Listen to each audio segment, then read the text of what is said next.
مدارس بھی کئی لوگوں کے گر گئے، نیکی کی دعوت دینے والے وہ بھی مصیبت میں آ گئے،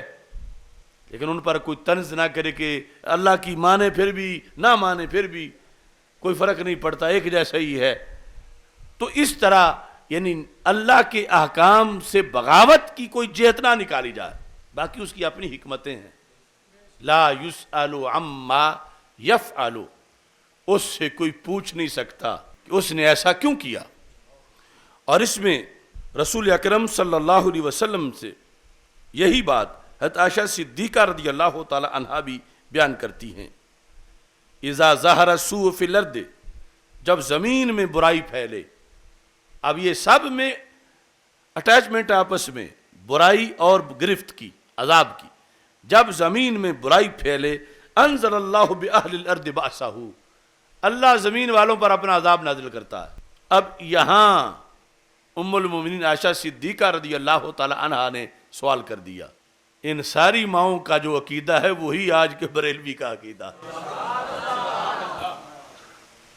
اگر یہ ہوتا کہ نہیں تو کل کی پتہ خبر نہیں ہے تو کیوں یہ پوچھتی؟ یہ صفحہ نمبر 312 ہے اس آیت کے تحت ابن کثیر سورہ انفال میں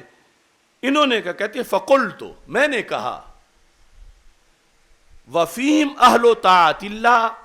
کہ یا رسول اللہ صلی اللہ علیہ وسلم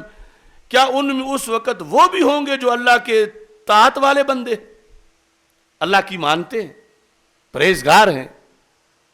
اطاعت گزار ہیں، کیا وہ بندے بھی اس وقت ہوں گے جن پر عذاب آیا ہوا ہوگا ان کے اندر یہ قیامت تک کا معاملہ تھا؟ تو رسول اکرم صلی اللہ علیہ وسلم نے فرمایا نعم ہوں گے، یہ نہیں کہ اہل طاعت نہیں ہوں گے اس وقت، جس صدی میں ایسا ہوگا، جس علاقے میں اہل طاعت وہاں ہوں گے۔ اور پھر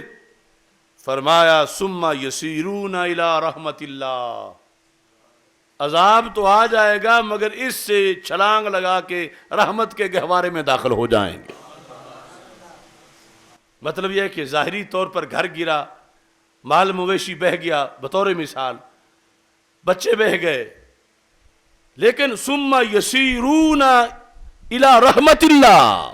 آگے وہ اللہ کی رحمت کی آغوش میں ہیں، ان پر مواخذہ نہیں، ان کی رحمت ثابت ہو گئی، بوساطت عذاب کے وہ رحمت تک پہنچے، عذاب آ گیا ان پر بھی، لفظ جو حدیث میں ہے، لیکن پھر بھی وہ اہل طاعت اللہ ہی تھے، اور عذاب کا نتیجہ جہنم نہیں تھا، عذاب کا نتیجہ پھر بھی رحمت نکلا۔ ثم یسیرون الی رحمت اللہ، اس کے بعد وہ اللہ کی رحمت کے سپرد ہوں گے۔ مطلب یہ ہے کہ دنیا کی زندگی تو بظاہر ختم ہو گئی جس کی بھی، آگے ان کے لیے جہاں دفن ہیں، قبر گلزار ہے، جنت کا باغ ہے، اور محشر کے دن اسی مصیبت کے نتیجے میں جو ان کا گھر بہہ گیا تھا، پانی آیا تھا، اسی کے نتیجے میں دائمی جنت ملے گی ان کو انشاءاللہ۔ تو یہ لفظ کہ عذاب کا لفظ آزمائش یا فتنے کا نہ بھی ہو، لفظ عذاب بھی بولا گیا ہو،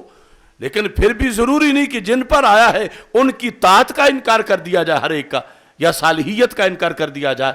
بلکہ وہ اپنی جگہ ہے۔ اور پھر نتیجے میں آگے جا کر کیا ہوگا کہ نتیجے کے اندر یہ ہے کہ دو چیزیں ہیں، کچھ کے لیے